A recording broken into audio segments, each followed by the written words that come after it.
యాక్చువల్గా cabin inspection జరుగుతుంది. బయట ఒక్కసారి చూడగానే సడన్గా వర్షం స్టార్ట్ అయింది.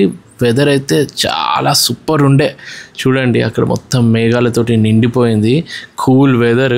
సరేగా మన క్యాబిన్ ఇన్స్పెక్షన్ మిగిలిన పార్ట్ చూసేద్దామా. ఇప్పుడు మనం బీడెక్లో ఉన్నాము. బీడెక్లో చాలామంది క్రూ మెంబర్స్ ఉన్నారు.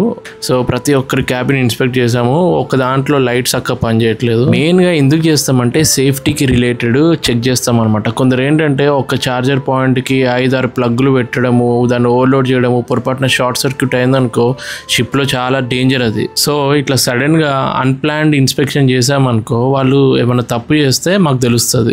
వాళ్ళని ఏదో నిందించాలని కాదు, అందరి సేఫ్టీ కోసమే. ఎందుకంటే ఇది ఆయిల్ ట్యాంకర్ కదా. మీకు ఒకటి తెలుసా, ఒక షిప్లో బెడ్ మీద సిగరెట్ కాలుస్తే ఆ బెడ్కి నిప్పు అంటుకొని ఆ మొత్తం అకామిడేషన్ కాలిపోయింది. అందుకే ఆయిల్ ట్యాంకర్స్లో డెసిగ్నేటెడ్ స్మోకింగ్ రూమ్ ఉంటుంది, అక్కడికి వెళ్ళి స్మోక్ చేయాలి. అందుకే క్యాబిన్లో ఎవరు సిగరెట్ తాగొద్దు ఆయిల్ ట్యాంకర్స్లో.